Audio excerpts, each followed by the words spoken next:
اللہ کی نشانیاں کیا ہیں؟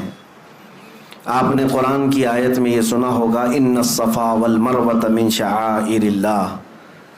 قرآن میں ہی ہے، دوسرے پارے میں اللہ تعالیٰ فرماتا ہے بے شک صفا اور مروہ اللہ کی نشانیوں میں سے ہیں۔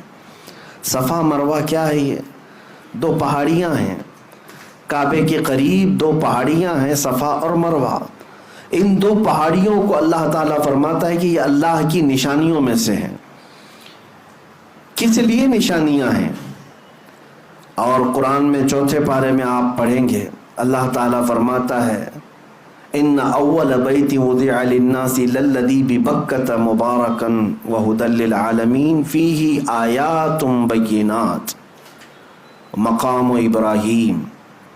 اللہ فرماتا ہے سب سے پہلے اس روئے زمین پر جو گھر بنا ہے وہ خانہ کعبہ ہے، جو مکہ میں بنا ہے۔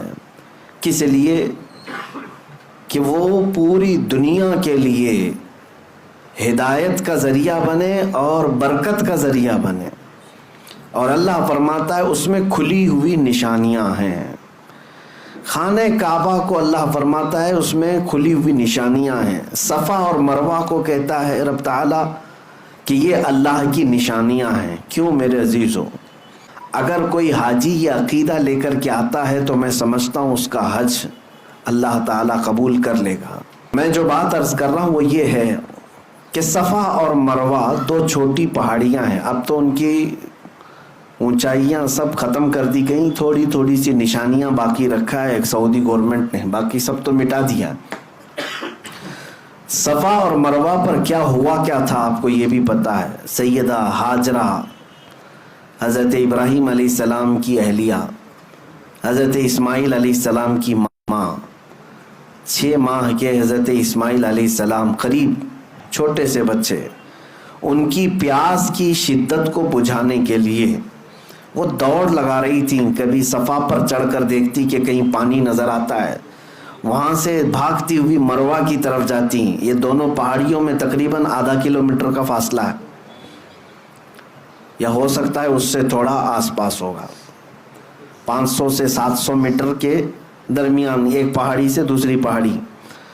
صفا پر چڑھتی پھر مروہ پر جاتی، پھر مروہ سے صفا کی طرف۔ لیکن اسماعیل علیہ السلام کو خانہ کعبہ کے قریب وہ سلا کر رکھی ہوئی تھیں زمین پر۔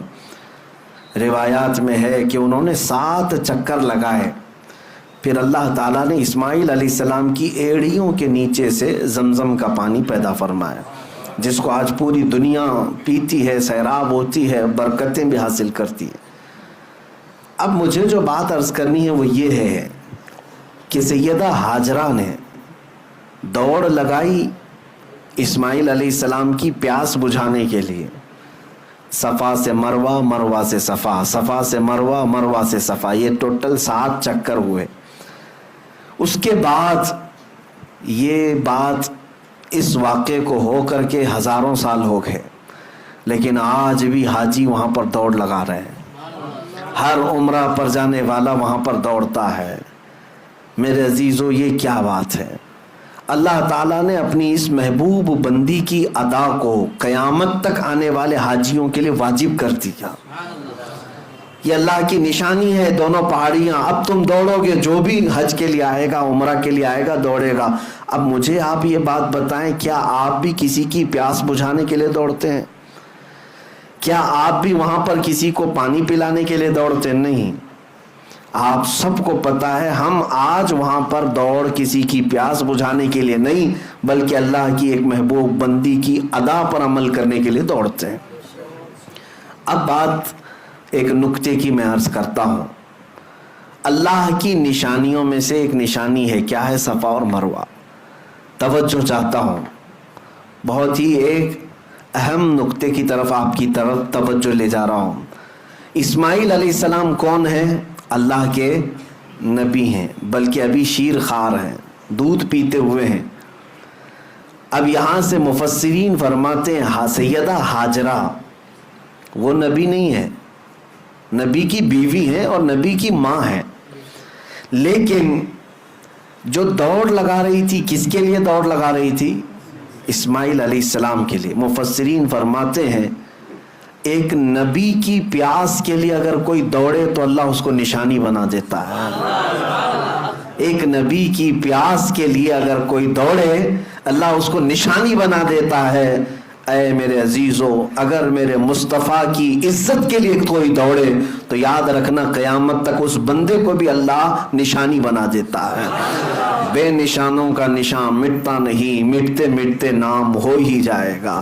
آج بر صغیر بلکہ عالم اسلام میں اگر ایک عبقری شخصیت امام اہل سنت فاضل بریلوی امام احمد رضا خان رحمت اللہ تعالی علیہ کو پوری دنیا جانتی ہے اور پہچانتی ہے تو اسی بنیاد پر کہ ایک نبی کی عزت اور اس کے پہرے داری کے لیے زندگی وقف کر دیا تھا، اور اللہ نے ان کی زندگی کو آج سارے لوگوں کے لیے نشانی بنا دیا کہ اب ہمیں اللہ تعالیٰ کی نشانی اگر بننا ہے تو میرے عزیزو نبی کی عزت اور ان کی محبت کے لیے دوڑ لگانا ہوگا۔